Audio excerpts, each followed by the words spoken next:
Hello everyone, welcome back. I am Deepak Niyal. In previous tutorial we discussed the syntax of a C++ class and its meaning. We also covered a function without parameter that was called from main function, and the function was called using an object of a gradebook class. Now in this tutorial I am going to extend that example further and call the function with few parameters, and after that I will code and execute both the programs for you, right? So now let us take one car analogy and discuss over that. The drawing you are seeing here is drawn by my brother, and it is because my drawing is not so good. So now let us take this example and understand how the function with parameter works. So let us suppose you have some pedals at this place, somewhere near this, and you press pedals. So what does it do? Whenever you press some pedals, it sends a message to the car, and that message is go faster, right? Now the question arises, how fast should the car accelerate? And as far as you know, the farther down you press the pedal, the faster will car accelerate, right? So the message to the car includes both the task that it need to perform and some additional information that helps the car to perform the task, and this additional information is called parameter or parameters.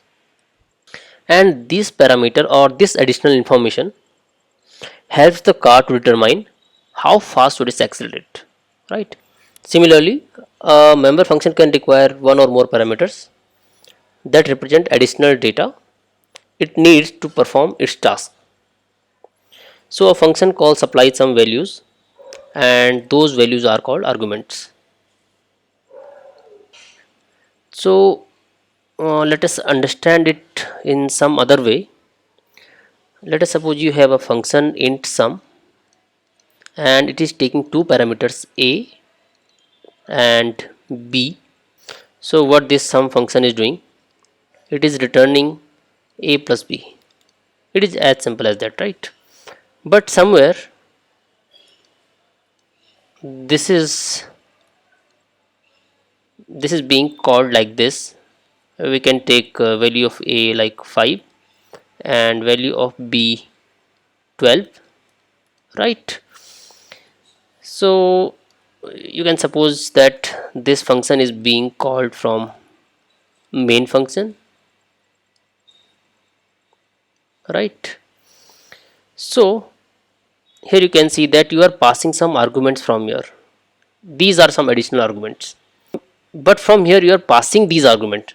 So these are called actual arguments, or you can say that these are arguments, right? So whenever you say arguments, you mean to say that these are actual arguments.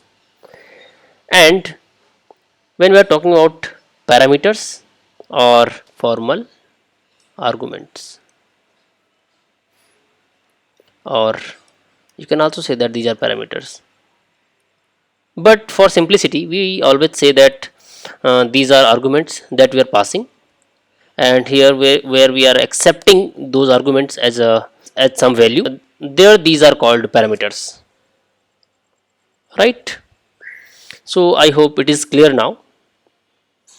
Now now let us take one more analogy, and that is related to CBSE results, and you can say that your n term result,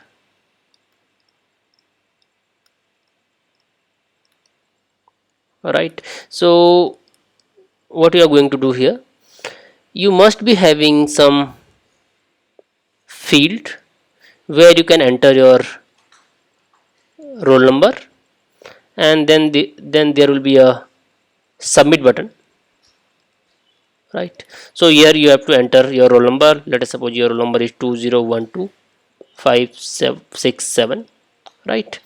Whenever you enter or press this submit button, you see your results in some form, depending on the design of the website. Suppose you have some subjects here, C++ or cyber security.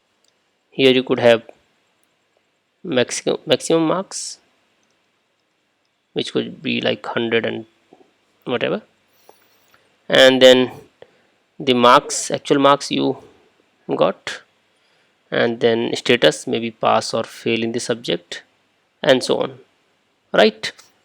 So what actually we are doing here, we have a function, and that function could be either show result, or it could be get marks or get result, right? It depend on the uh, programmer, what function they are making and what naming convention they are using, right? Let us suppose they have function with name get result. So what that function should do, it is get result, but it should accept something, right?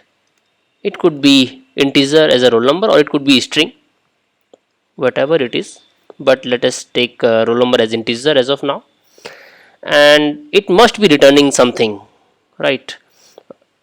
So this function will take roll number as input, right, and this will return some result, and it could be a object, right? We'll discuss some at some later point of time how the objects are returned in the classes, and its return type should be object in this case, right?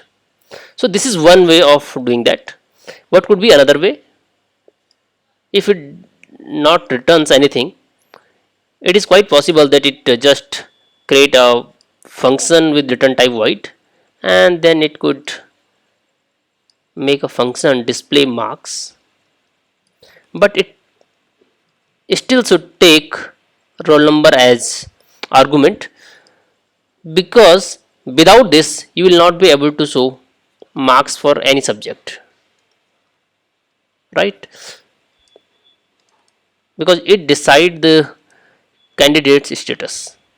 So this is some additional information in this case, correct? So I hope now you can call the function with or without arguments.